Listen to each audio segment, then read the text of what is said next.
Paz do Senhor Jesus, eu sou o pastor Eudes. Eu quero deixar nesse momento uma palavra ao seu coração. Eu quero ler aqui na segunda carta aos Coríntios, no capítulo 5, no versículo 17.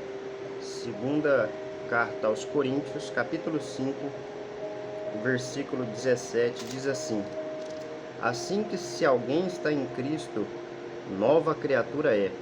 As coisas velhas já passaram, e eis que tudo se fez novo. Bom, o apóstolo Paulo, ele escreve essa carta juntamente com a primeira carta aos Coríntios, né? Aos irmãos da Acaia. E essa cidade, o apóstolo Paulo passou por ela, esteve pregando a palavra de Deus na sua segunda viagem missionária.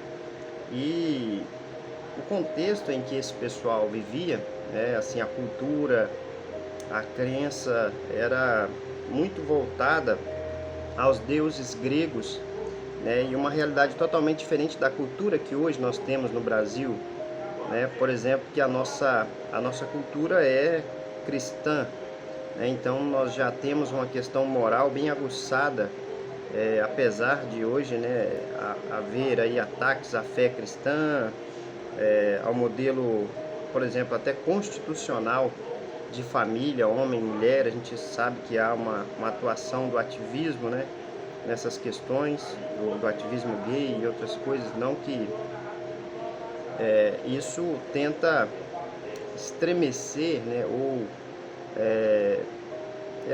uma forma também que utiliza para mudar a sociedade, atacando os pilares da civilização cristã, que é o direito romano, a cultura grega, a cultura helenística e o cristianismo, os valores cristãos. E a gente vê um ataque muito forte nessa área. Mas a realidade de Corinto, naquele período, eles tinham a religião muito voltada com a imoralidade. Então, nos templos daquelas cidades era normal ter orgia, ter no meio do culto ali da adoração, ter um tipo de conduta imoral que pra gente hoje não é comum, mas aí acontece em festas aí, como talvez o carnaval, mas não nesse nível, de imoralidade sexual, de depravação. Então eu só estou dizendo isso para que os irmãos entendam a realidade cultural deles, Então imagine agora o apóstolo Paulo pregando uma palavra, o evangelho de Cristo, falando que as pessoas devem ser santas, devem crer no nome de Jesus, porque ele morreu e ressuscitou, e ele é o Salvador, e que ele não tolera, ele não aceita esse tipo de conduta. Então é uma mensagem confrontadora, dizendo que aquelas pessoas estavam servindo a deuses que não eram verdadeiros, E ele apresenta então o Senhor Jesus como Salvador e toda a forma de crença que os apóstolos pregaram, que o próprio Jesus trouxe, Então foi um choque de realidade muito grande. As pessoas foram se convertendo e automaticamente elas iam deixando essas práticas, imorais, essas condutas imorais. Então, quando o apóstolo Paulo continua, ele sai da cidade, ele recebe visita de algumas pessoas lá, e ele escreve essas duas cartas porque ele não só recebeu visita das pessoas, como também recebeu cartas e das pessoas pedindo orientação para que o apóstolo Paulo falasse a respeito de vários assuntos. Isso, a primeira carta aos Coríntios, ele responde várias dessas perguntas. Depois que ele escreve a primeira carta aos Coríntios, no ano de 55, 56 depois de Cristo, ele faz uma visita, porque lá as pessoas estavam tolerando essa conduta de algumas pessoas que se diziam cristãs, mas continuavam praticando o pecado. Por exemplo, havia uma situação de que um filho, estava tendo relações com a madrasta dele, Então, e o pessoal da igreja estava ali e tal, não sei se era alguém influente, não tinha atacado aquilo, não tinha disciplinado essa pessoa. E o apóstolo Paulo, quando descobre disso, a respeito desse assunto, ele escreve né, e fica extremamente irado e fala: como que vocês estão tolerando o pecado aí dentro e tal. Então assim, e ele traz também na primeira carta aos Coríntios uma orientação sobre como celebrar a ceia de forma adequada. Então assim, é interessante o que o apóstolo Paulo escreve aos irmãos de Corinto e da região da Acaia, né? E aqui ele fala sobre o ministério da reconciliação, a partir do versículo 11. Mas no versículo 17, especificamente, ele diz assim, ó: assim que se alguém está em Cristo, nova criatura é. Ele fala que aquele que crê em Cristo, que aceitou o Senhor Jesus como o seu Senhor e Salvador, ele é uma nova criatura. Ele foi mudado, né? Lembrei daquela passagem que Davi, ele ora lá no Salmo 50, lá no Salmo, esqueci o Salmo agora, 51:10, 51:10, ele diz: cria em mim, ó Deus, um coração puro, renova em mim um espírito reto, não me lances fora da tua presença e nem retire de mim o teu Espírito Santo. Então ele pedia um novo coração, né? Ele tinha cometido graves erros, né? Ele tinha adulterado com Batseba e mandado matar Urias, Davi. E ele então, quando ele foi confrontado pelo profeta Natã, ele reconheceu sua falha e faz essa oração, faz esse pedido, né, de perdão, e que Deus purifique, crie um coração puro. E é isso que praticamente acontece na vida do cristão.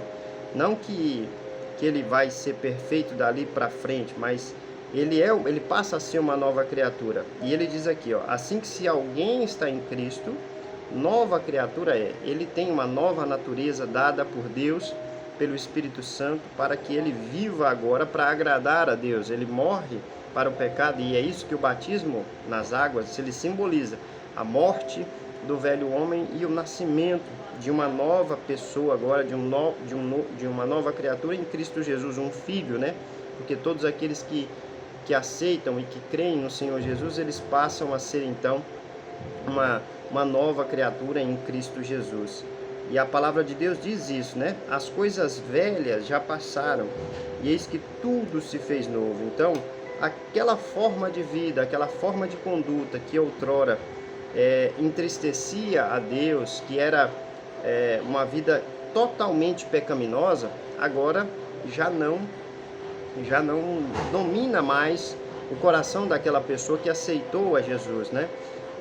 Não quer dizer que automaticamente ele vai parar de praticar aquelas condutas, mas aquilo vai lhe causar transtornos, né? Quando uma pessoa se converte, o Espírito Santo é quem convence do pecado, da justiça e do juízo. Então aquela pessoa sabe que aquele tipo de conduta que ela pratica, que é pecado, que entristece o Espírito Santo, aquilo faz com que ela sinta na sua alma uma tristeza, uma tristeza que gera arrependimento, mas isso é algo produzido por Deus, e a gente tende a orar e a pedir ajuda ao Espírito Santo para que nós não continuemos sobre o domínio do pecado, a gente sabe que aquilo entristece a Deus e aquilo magoa a gente. Então uma pessoa que foi transformada por Cristo, ela não consegue pecar em paz. Ela não consegue pecar em paz.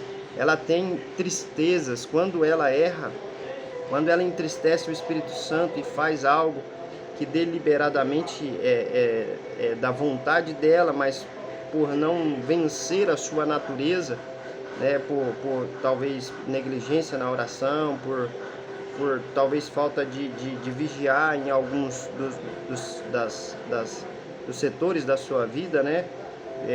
Por falta de vigilância, por negligência na espiritualidade, por falta de oração, de estudo constante da palavra, de jejum, pode acontecer que o cristão ele entristeça o Espírito Santo, mas isso vai lhe causar transtornos, né? Isso vai lhe causar angústias e tristezas.